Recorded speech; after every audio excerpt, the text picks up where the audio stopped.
জয় শ্রীকৃষ্ণ। রাধে রাধে বন্ধুরা। বন্ধুরা, আপনারা সুস্থ থাকুন, ভালো থাকুন, আপনাদের জীবনে সুখ শান্তি সমৃদ্ধি থাকুক, এটাই চাই।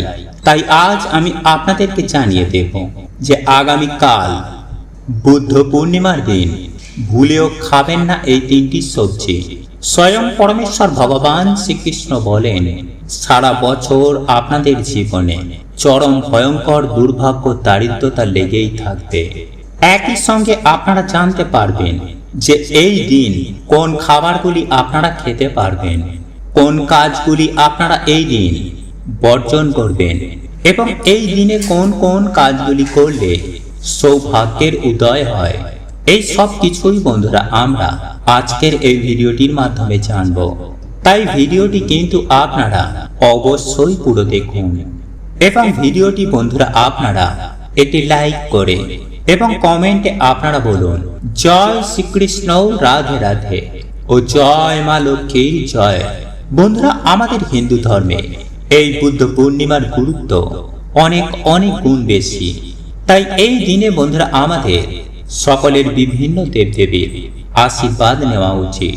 আর তারা হচ্ছেন সূর্যদেব, শনিদেব, মা মঙ্গলচণ্ডী, হনুমানজি, ভগবান বিষ্ণু, ভগবান শিব, মা লক্ষ্মী এবং পরমেশ্বর ভগবান শ্রীরাম এবং পরমেশ্বর ভগবান শ্রীকৃষ্ণ ও রাধা রানীর। কারণ বন্ধুরা এই দিনে গৌতম বুদ্ধ জন্মগ্রহণ করেছিলেন। তাই এই পবিত্র দিনে সকল দেবদেবীর আশীর্বাদ পেতে এই দিন হনুমানজির চরণে আপনারা সিঁদুর দেবেন। পারলে কোনো হনুমানজির মন্দিরে বা শনি মহারাজের মন্দিরে গিয়ে আপনারা একটি প্রদীপ ধরাবেন। বন্ধুরা, শনিদেবের পিতা হচ্ছেন ভগবান সূর্য নারায়ণ দেব। তাই এই দিন আপনারা স্নান করে শুদ্ধ বস্ত্র পরিধান করে সূর্য নারায়ণ দেবকে জল নিবেদন করতে কিন্তু আপনারা একদম ভুলবেন না।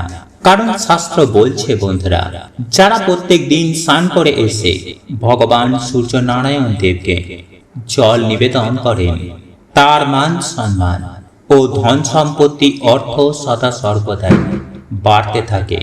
এছাড়াও বন্ধুরা এই দিনে ভগবান শিবের পুজো অর্চনায় এবং পঞ্চামৃত দিয়ে ভগবান শিবের শিবলিঙ্গের অভিষেক করে সেটি গ্রহণ করলে বড় বড় দুর্ভাগ্য, বড় বড় বাধা, অর্থ কষ্ট সব নাশ হয়ে যায়। দেবাদিদেব মহাদেবের কৃপায় সেই ব্যক্তির জীবনে সৌভাগ্য ভরে ওঠে। নাম্বার 2, বন্ধুরা এই দিন কালো তিল, গুড়, কালো কাপড়, অড়হরের ডাল, কাউকে ছাতা বা কোনো অসহায় মানুষ কিংবা পশু পাখিকে যদি আপনারা জল দান করতে পারেন, তাহলেই সূর্য নারায়ণ দেব আপনার ওপর অত্যন্তই সন্তুষ্ট হবেন।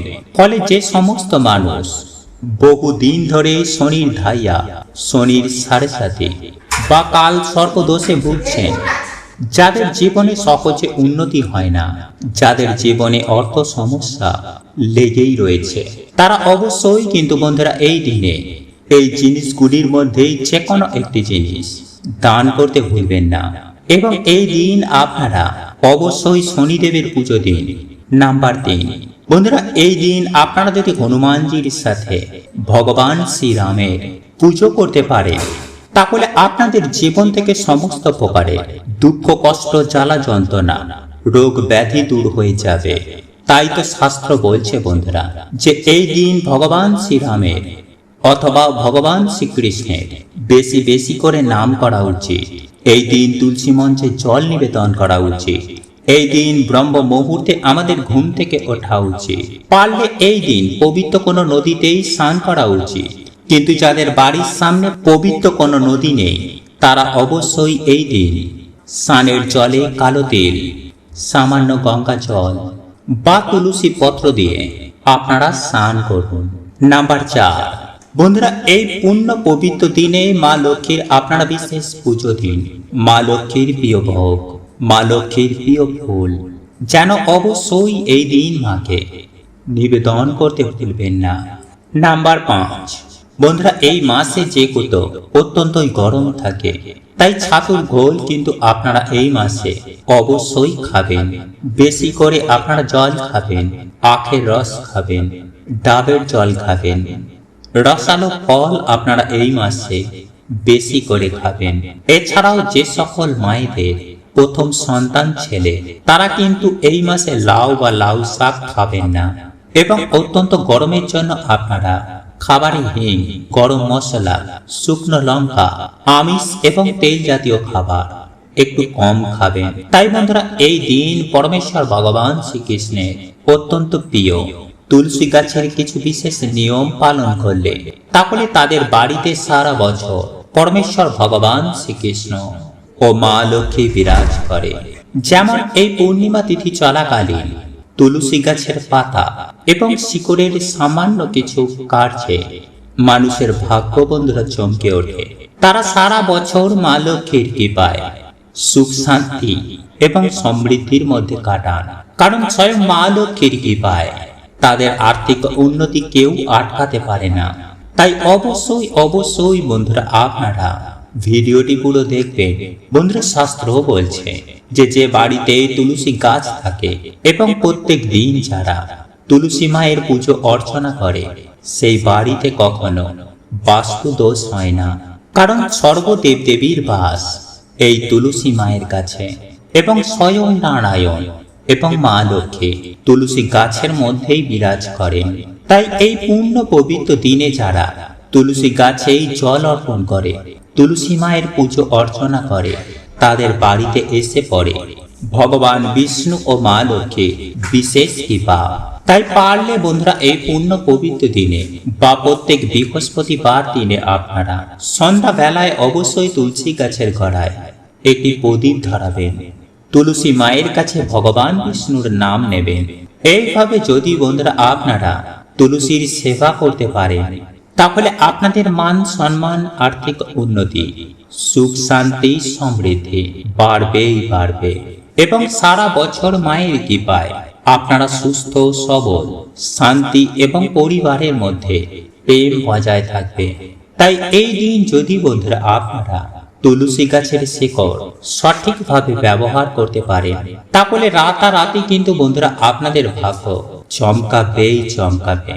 যেমন যাদের বাড়িতে নিত্য অশান্তি, রোগ ব্যাধি যাদের পিছন ছাড়ে না, এমনকি গ্রহ দোষের জন্য যাদের আর্থিক উন্নতি কিছুতেই হয় না, চাকরি ব্যবসায় যারা সহজে উন্নতি করতে পারছেন না বা যারা চাকরি পাচ্ছেন না, তারা যদি এই মাসে তুলসী পাতা ও তুলসী গাছের শেকড়ের এই তিনটি টোটকা এই পুণ্য পবিত্র দিনে পালন করতে পারেন এবং যদি শ্রদ্ধা মনে আপনারা এই কার্যটি করার সময় আপনাদের মনোবাসনা বলেন, তাহলে আমি আপনাদেরকে কথা দিচ্ছি যে আপনাদের আগের তুলনায় সুফল আসবে এবং হতে পারে ভগবানের কৃপায় আপনাদের মনোবাসনা স্বয়ং ভগবান পূর্ণ করে দিলেন। কিন্তু তার আগে বন্ধুরা আপনাদের জানা দরকার যে তুলসী গাছ বাড়িতে থাকলে কোন ভুলগুলো এই দিনে আমাদের একদম করতে নেই। কারণ এই সামান্য ভুলগুলো আমাদের বাড়িতে দুর্ভাগ্যকে ডেকে আনে। তাই অবশ্যই বন্ধুরা আপনারা একটু ধৈর্য সহকারে ভিডিওটি পুরো দেখবেন। তাই এই পূর্ণ পবিত্র দিনে বন্ধুরা আপনারা তুলসী গাছের কাছে ভুলেও রাখবেন না এই 5টি জিনিস। নইলে কিন্তু বন্ধুরা আপনারা সারা বছরেও বাড়িতে সৌভাগ্যের মুখ দেখতে পাবেন না।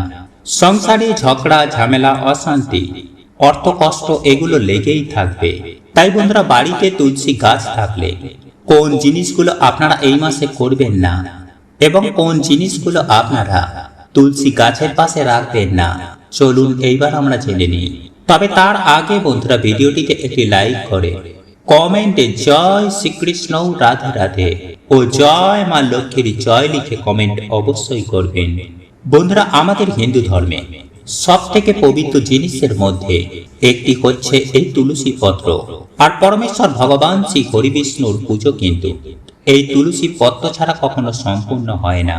শাস্ত্রই বলছে যে তুলসী শুধুমাত্র একটি গাছই নয়, এতেই পরমেশ্বর ভগবান শ্রীকৃষ্ণের বাস হয়। তুলসী গাছ যে বাড়িতে থাকে সেই বাড়ি থেকে সমস্ত রকমের বাস্তু দোষ, নেগেটিভ এনার্জিকে একেবারে নাশ করে দেয়। তাই আয়ুর্বেদ শাস্ত্রে অনুসারে তুলসী পাতা যদি রোজ সেবন করা যায় তাহলে মানুষের শরীর থেকে নানান রকম রোগ ব্যাধি এতে নাশ হয়ে যায়। তাই এই পূর্ণ পবিত্র দিনে বন্ধুরা আপনারা প্রত্যেকেই সকালে ঘুম থেকে উঠে স্নান করে তুলসী গাছে জল অভিষেক করে তারপরেই কাজে যাবে। এবং বাড়িতে যদি বন্ধুরা আপনাদের তুলসী গাছ থাকে তাহলে এই পূর্ণ পবিত্র দিনে কোন কাজগুলি করবেন না এবং তুলসী গাছের পাশে কোন জিনিসগুলো থাকলে তা আজই সরিয়ে ফেলবেন, চলুন আমরা জেনে নিই। নাম্বার 1, বন্ধুরা সন্ধ্যা বেলায় আপনারা কিন্তু তুলসী পুজোর সময় কখনোই তুলসী গাছের ওপরে জল অভিষেক করবেন না। তুলসী গাছের গোড়ায় কিন্তু আপনারা জল নিবেদন করবেন এবং তুলসী পত্র চয়ন করার সময় অবশ্যই কিন্তু আপনারা মাতা তুলসী মহারানীর কাছে এবং পরমেশ্বর ভগবান শ্রী হরি বিষ্ণুর কাছে অনুমতি নিয়ে তবেই কিন্তু আপনারা তুলসী পত্র চয়ন করবেন। এবং তুলসী পত্র কিন্তু আপনারা কখনোই নখ দিয়ে ছিঁড়বেন না। আপনারা পাতাটিকে 2 আঙুলের মাঝে রেখে তারপর ছিঁড়ে ফেলুন। নাম্বার 2, বন্ধুরা আমাদের বাড়িতে যেখানে তুলসী গাছ থাকে তার আশেপাশে কিন্তু আপনারা ভুলেও নোংরা আবর্জনা একদম ফেলবেন না। কারণ শাস্ত্র বলছে বন্ধুরা তুলসী গাছের কাছে স্বয়ং মা লক্ষ্মী এবং ভগবান শ্রী হরি বিষ্ণু নারায়ণের বাস হয়। তাই যেখানে আমরা প্রত্যেক দিন প্রদীপ ধরাই, প্রত্যেক দিন যেখানে জল নিবেদন করি, সেই জায়গা কিন্তু বন্ধুরা আপনারা একদম নোংরা করবেন না। কারণ নোংরা জায়গায় কিন্তু কোনো দেবদেবী কখনো বাস করেন না। আর মাতা তুলসী মহারানী হচ্ছেন একজন পবিত্র দেবী, তিনি কখনোই কিন্তু নোংরা জায়গায় বাস করেন না। ফলে এমন বাড়িতে দেখবেন তুলসী গাছ ঘন ঘন মারা যাচ্ছে, কারণ সেই বাড়ি থেকে বন্ধুরা ভগবান বিষ্ণু ও মা লক্ষ্মী সেই সঙ্গে তুলসী মহারানী বাড়ি ছেড়ে চলে যান। ফলে সেই পরিবারে নেমে আসে চরম ভয়ঙ্কর দারিদ্রতা, অশান্তি, ঝগড়া ঝামেলা ও অর্থ কষ্ট। নাম্বার 3, বন্ধুরা তুলসী গাছের আশেপাশে কিন্তু আপনারা ভুলেও জুতো বা চপ্পল খুলে রাখবেন না। এমনকি কোন রকমের এঁটো কাটাও কিন্তু তুলসী গাছ থেকেই যতটা পারবেন তা দূরে রাখুন। এমনকি স্নান করে এসে তবেই কিন্তু আপনারা এই তুলসী গাছে হাত দেবেন। কারণ যেখানে বন্ধুরা পরমেশ্বর ভগবানের বাস হয় সেই জায়গা থেকে আমাদের পুরো বাড়িতে সুখ, শান্তি, সমৃদ্ধি ছড়িয়ে পড়ে। তাই সেই জায়গা যদি আমরা পরিষ্কার পরিচ্ছন্ন না রাখি তাহলে বন্ধুরা আমাদের বাড়িতেও কিন্তু সুখ, শান্তি, সমৃদ্ধি থাকবে না। নাম্বার 4, বন্ধুরা অনেক সময় কি হয় বাড়ির মহিলাদের মাথার চুল উড়ে গিয়ে বিভিন্ন জায়গায় গিয়ে পড়ে। আর অনেক সময়ই দেখা যায় তুলসী গাছের ওপরেও কিন্তু গিয়ে পড়ে। তাই আমাদের মাঝে মধ্যেই তুলসী গাছকে পরিষ্কার পরিচ্ছন্ন করা উচিত। গাছটিকে লক্ষ্য দেওয়া উচিত যে গাছটি কি মারা যাচ্ছে। শুকনো পাতাগুলোকে আমাদের গাছ থেকে ফেলে দেওয়া উচিত। কারণ চুল বন্ধুরা এমন একটা জিনিস যা নেগেটিভ এনার্জিকে আকর্ষিত করে। তাই তন্ত্রক্রিয়া ও ব্ল্যাক ম্যাজিকেও এই চুল কাজে লাগে। তাই এমন ভুলের জন্য কিন্তু আমাদের বাড়িতে মাঝে মধ্যেই তুলসী গাছ মারা যায়। নাম্বার 5, বন্ধুরা তুলসী গাছের পাশে কিন্তু আপনারা কখনোই ঝাঁটা, শিবলিঙ্গ, এমনকি কাঁটাযুক্ত গাছ ভুলেও রাখবেন না। কারণ বন্ধুরা এগুলি একসঙ্গে থাকলে পরিবারের মধ্যেই নানান রকম অশুভ ফল দেখতে পাওয়া যায়। তাই এই ভুলগুলো কিন্তু আপনারা এই মাসে একদম করবেন না। যাই হোক বন্ধুরা, এইবার চলুন আমরা জেনে নিই যে তুলসী পাতা ও তুলসী গাছের শেকড়ে কোন সামান্য কার্যে মানুষের দুর্ভাগ্যের নাশ হয়ে যায় এবং পরমেশ্বর ভগবানের কৃপায় আমাদের জীবনে সৌভাগ্যে ভরে ওঠে। নাম্বার 1, বন্ধুরা এই পূর্ণ পবিত্র দিনে স্নান করে তুলসী গাছের কাছে গিয়ে আপনারা জল অর্পণ করে তুলসী মাতা মহারানীকে প্রণাম করে নিজেদের মনোবাসনা বলে মায়ের অনুমতি নিয়ে সামান্য একটুখানি শিকড় তুলে এনে ভালো করে গঙ্গা জল দিয়ে ধুয়ে ঠাকুরের আসনে রেখে একটি প্রদীপ জ্বালিয়ে মাতা তুলসী মহারানীর আপনারা পুজো আরাধনা করুন। এবং তারপর আপনারা একটি আসনে বসে নিজের মনস্কামনা মনোবাসনা বলে 108 বার ওম ভগবতে বাসুদেবায় নমঃ বা হরে কৃষ্ণ মহামন্ত্র আপনারা জপ করে সেই শিকড়টিকে আপনারা প্রণাম করে একটি লাল সুতোর মধ্যে তা আপনারা বেঁধে আপনাদের গলায় বা আপনাদের হাতের মধ্যেই ধারণ করতে পারেন, কিংবা আপনাদের গলার চেনে কিংবা আপনার হাতের ব্রেসলেটের মধ্যেও সেই শিকড় সমেত সেই লাল সুতোটি আপনারা বাঁধতে পারেন। অথবা এই শিকড়টি আপনারা পুজো অর্চনা করার পর আপনাদের ঠাকুর ঘরে সারাদিন তা রেখে দেবেন এবং পরের দিন আপনারা সেই শিকড়টিকে তুলে কোনো হলুদ কাপড়ের মধ্যে সেটিকে বেঁধে আপনাদের মানি ব্যাগ বা আপনারা যেখানে টাকা পয়সা রাখেন সেখানে রেখে দিতে পারেন। নাম্বার 2, বন্ধুরা, পরমেশ্বর ভগবান শ্রীকৃষ্ণের অত্যন্ত প্রিয় হচ্ছে এই তুলসী পত্র।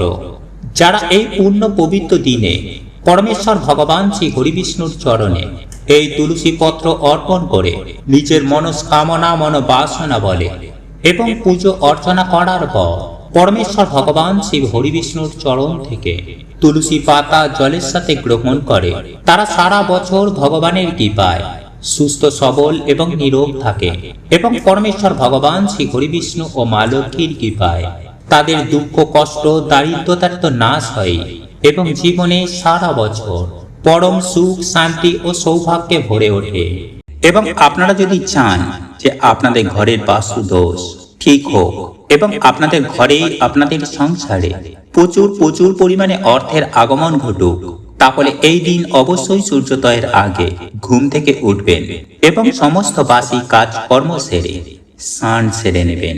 তবে এই দিন যদি আপনারা কোনো পবিত্র নদীতে স্নান করতে পারেন তাহলে সেটা অত্যন্ত ভালো। আর যদি আপনার পক্ষে সেটা সম্ভব না হয় তাহলে আপনারা ঘরেই স্নান করতে পারেন। তবে স্নান করার জলে কালো তিল ও তুলসী পাতা মিশিয়ে নেবেন এবং যদি আপনার ঘরে গঙ্গা জল থেকে থাকে সামান্য গঙ্গা জল মাথায় ছিটিয়ে নেবেন। তারপর শুদ্ধ পরিষ্কার বস্ত্র পরিধান করবেন এবং জামা কাপড়েও আপনারা গঙ্গা জল ছিটিয়ে দেবেন। এই দিন বাড়ির মুখ্য দরজায় অবশ্যই দেবেন 1 ঘটি জল এবং স্নানের আগে যেহেতু ঘর বাড়ি পরিষ্কার হয়ে যাবে তাই পুরো ঘরে সামান্য গঙ্গা জল ছিটিয়ে দেবেন।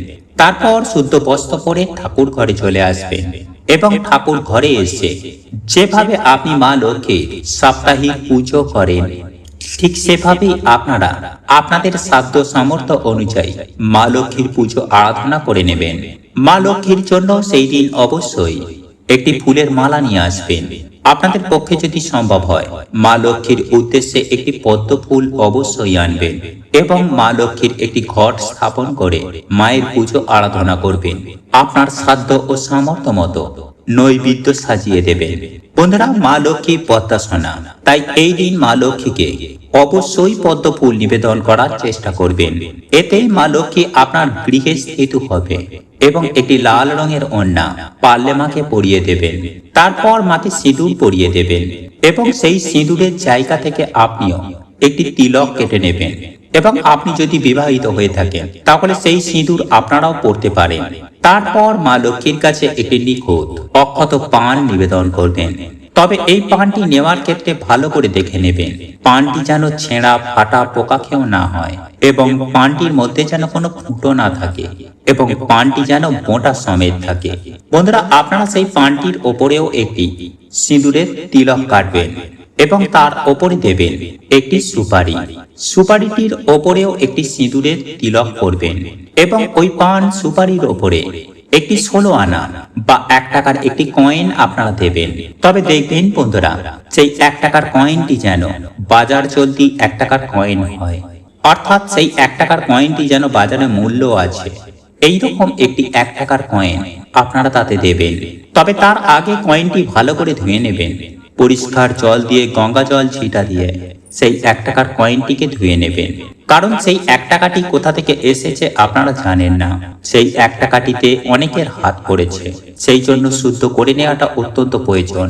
এবং সেই কয়েনটির ওপরেও মা লক্ষ্মীর সিঁদুরের স্থান থেকে একটি সিঁদুরের ফোঁটা লাগিয়ে দেবেন। বন্ধুরা, এই পান সুপারি দিয়ে মা লক্ষ্মীকে আমন্ত্রণ জানানো হয় যেন মা লক্ষ্মী আমাদের বাড়িতে আসেন এবং আমাদের বাড়িতে অধিষ্ঠান করেন। তাই এই পূর্ণ পবিত্র দিনে মা লক্ষ্মীকে পান সুপারি নিবেদন করতে একদমই কিন্তু ভুলবেন না। বন্ধুরা, যেহেতু এই পূর্ণিমা তিথিটি বছরের প্রথম পূর্ণিমা তিথি, তাই এই তিথিটিতে অবশ্যই পান সুপারি এবং তার ওপর যদি সামান্য অক্ষত আতপ চাল দিতে পারেন তাহলে সেটা আরো ভালো। এবং তার ওপরে দেবেন একটি 1 টাকার কয়েন অথবা 16 আনা। বন্ধুরা, এই সমস্ত সামগ্রীগুলোর ওপর আপনারা সিঁদুরের তিলক করে দেবেন। এরপর আপনারা প্রত্যেক বৃহস্পতিবারে যেভাবে আপনি ঘট স্থাপন করে মা লক্ষ্মীর পুজো আরাধনা করেন, ঠিক সেভাবেই মা লক্ষ্মীর পুজো আরাধনা করে নেবেন। মা লক্ষ্মীর সামনে আপনার সাধ্য ও সামর্থ্য মতো নৈবেদ্য সাজিয়ে দেবেন এবং একটি পেতলের ঘট নিয়ে তাতে অম্রপল্লব দিয়ে মা লক্ষ্মীর ঘট স্থাপন করবেন। বন্ধুরা, কিছুক্ষণ পরে সমস্ত পুজো হয়ে গেলে আপনারা ঠাকুর ঘর ছেড়ে চলে যাবেন এবং কিছুক্ষণ পরে এসে এবং মায়ের কাছে যা যা ভোগ নিবেদন করেছেন সেই সমস্ত কিছুই তুলে নেবেন, অর্থাৎ মায়ের প্রসাদ তুলে নেবেন। এরপরে সন্ধ্যাবেলায় আপনাকে যে কাজটি করতে হবে তা হলো, এই দিন সন্ধ্যা আরতি দেখানোর পর অবশ্যই লক্ষ্মী পাঁচালী পাঠ করা উচিত। হ্যাঁ বন্ধুরা, এই দিন সন্ধ্যাবেলায় যখন আপনারা ধূপকাঠি প্রদীপ ধরিয়ে ঠাকুরের সন্ধ্যা আরতি করবেন, তখন কিন্তু মা লক্ষ্মীর সামনে অবশ্যই মা লক্ষ্মীর পাঁচালী পাঠ করবেন এবং পাঁচালী পাঠ করার সময় হাতে দূর্বা নিয়ে পাঠ করবেন। এবং পাঁচালী পাঠ করা হয়ে গেলে যখন আপনারা ঠাকুর ঘর ছাড়বেন, তখন মায়ের চরণে আপনি সকালে যে ফুলগুলো নিবেদন করেছেন সেই সমস্ত ফুলগুলোকে কিন্তু সরিয়ে নেবেন। কারণ রাত্রিকালে কিন্তু অবশ্যই সকালের শুকনো ফুল রাখা উচিত নয়, কারণ তখন শয়ন দেওয়া উচিত। তাই তখন সমস্ত ফুলগুলি সরিয়ে নেবেন। এমনকি মা লক্ষ্মীর চরণ থেকেও সমস্ত ফুল সরিয়ে নেবেন এবং মা লক্ষ্মীর চরণে আপনি যে পানটি নিবেদন করেছিলেন সেই পান সুপারি আপনি তুলে নেবেন, কারণ ততক্ষণে সেই পানটি অবশ্যই শুকিয়ে যাবে।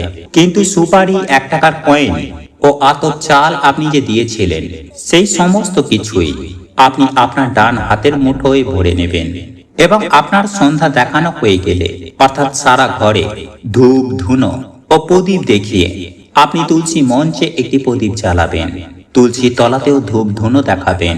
পারলে আপনার সদর দরজায় একটি প্রদীপ জ্বালিয়ে রাখবেন, আপনার ঈশান কোণে একটি প্রদীপ জ্বালিয়ে রাখবেন, আর তুলসী তলায় তো অবশ্যই জ্বালাবেন।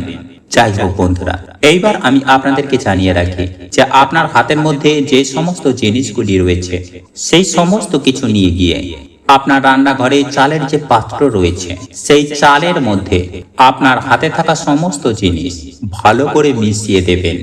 বন্ধুরা, গৃহস্থ বাড়িতে আগেকার দিনে গ্রাম বাংলার দিকে সমস্ত বাড়িতে ধানের গোলা পূর্ণ থাকতো, আর এই ধান দিয়ে মা লক্ষ্মীর পুজো আরাধনা করা হতো। ধানের গোলাতে মা লক্ষ্মীর পুজো করা হতো বা ধানের চুপড়িতে মা লক্ষ্মীর পুজো করা হতো। তাই এই পূর্ণ পবিত্র পূর্ণিমা তিথিতে ধানের গুরুত্ব অত্যন্ত বেশি। তাই এই কাজটি করতে হবে আপনাদের বাড়ির চালের পাত্রে, কারণ এখন আপনাদের বাড়িতে ধানের গোলা নেই, কিন্তু চালের পাত্র তো অবশ্যই রয়েছে। তাই অবশ্যই চালের পাত্রে মা লক্ষ্মীর আশীর্বাদ ধন্য সেই 1 টাকার কয়েন, সুপারি ও চালগুলিকে মিশিয়ে দেবেন। তবে একই সঙ্গে বন্ধুরা আপনাদেরকে জানিয়ে রাখি যে আপনারা এই উপায় বা ক্রিয়াটি যখন করবেন সেই সময় আপনার বাড়ির যিনি আয়কর্তা তিনি যদি উপস্থিত থাকেন, তাহলে সেই মা লক্ষ্মীর চরণ থেকে যে 1 টাকার কয়েনটি নিয়েছিলেন তার মাথায় অবশ্যই স্পর্শ করাবেন। তারপর আপনি নিজে আপনার কপালে স্পর্শ করাবেন, তারপর সেটি চালের পাত্রে রেখে দেবেন। বন্ধুরা, এই কাজটি বা এই উপায় বা ক্রিয়াটি আপনারা গোপনে করবেন, একেবারে লোকচক্ষুর অন্তরালে। আর যখনই এই কার্যটি করবেন সন্ধ্যাবেলায়, তখন যেন রান্নাঘর একদম পরিষ্কার পরিচ্ছন্ন থাকে। এই দিন রান্নাঘরে কোনো আমিষ জাতীয় জিনিস কিন্তু ভুলেও ঢোকাবেন না এবং আপনি এই দিন পঞ্চরবি শস্য গ্রহণ করবেন না। সন্ধ্যাবেলায় পাঁচালী পড়ার পরে আপনি একবার নিরামিষ আহার করতে পারেন। এবং বন্ধুরা, একই সঙ্গে মাথায় রাখবেন এই দিন আপনার রান্নাঘরে যেন এঁটো বাসন না থাকে, কেননা অনেক সময় বেসিনে এঁটো বাসন জমিয়ে রাখা অনেক বাড়িতেই রাখা হয়। এই কার্যটি কিন্তু একদমই খারাপ। এই কার্যের ফলে বাড়িতে ভীষণ ভাবে নেতিবাচক শক্তি বেড়ে যায় এবং যেখানে এগুলি বাড়ে সেখানে কিন্তু রোগ জ্বালা যন্ত্রণা বাড়ে, চরম দারিদ্রতা বাড়ে, সেই সঙ্গে অর্থের প্রচুর অপচয় হতে থাকে। হ্যাঁ বন্ধুরা, বিপুল পরিমাণে অর্থের অপচয় হয়। তাই বন্ধুরা, এই দিন আপনার রান্নাঘরের বেসিনে এঁটো বাসনপত্র জমিয়ে রাখবেন না। আপনারা খাওয়া দাওয়া করে তৎক্ষণাৎ পরিষ্কার পরিচ্ছন্ন করে ফেলুন, যাতে কোনো কিছু দিয়ে কোন রকমের নেগেটিভ এনার্জি আপনার বাড়িতে না বের হয়। বন্ধুরা, আজ আমি আপনাদেরকে যে উপায় বা ক্রিয়াটির কথা বললাম, এটি শাস্ত্রে উল্লেখিত একটি উপায়, পরীক্ষিত প্রমাণিত একটি উপায়। বহু প্রাচীন কাল থেকেই এই উপায় বা ক্রিয়াটি অবলম্বন করে আসছে। বহু মানুষ উপকৃত হয়েছে, আজও বহু মানুষ অবলম্বন করছে, তারাও উপকৃত হচ্ছে। তাই আপনারাও যদি এই পূর্ণ পবিত্র বুদ্ধ পূর্ণিমার দিন এই উপায় বা ক্রিয়াটি করতে পারেন, তাহলে আপনার গৃহে মা লক্ষ্মী যেমন স্থিত হবে, ঠিক তেমনই মায়ের আশীর্বাদে আপনার গৃহে সুখ, শান্তি, সমৃদ্ধি সমস্ত কিছুই ভরপুর হয়ে উঠবে। বন্ধুরা, আমি আশা করব আপনারা বিষয়গুলি ভালোভাবে বুঝতে পেরেছেন। আর যদি কোথাও বুঝতে অসুবিধা হয়, তাহলে নির্দ্বিধায় আমাদের প্রশ্ন করতে পারেন, আমরা যথাসম্ভব আপনার প্রশ্নের উত্তর দেব। তাই আজকের ভিডিওটি আমি এখানেই শেষ করলাম। নমস্কার, ধন্যবাদ। ঈশ্বর আপনার মঙ্গল করুক। আপনারা সুস্থ থাকবেন, ভালো থাকবেন। বন্ধুরা, আজ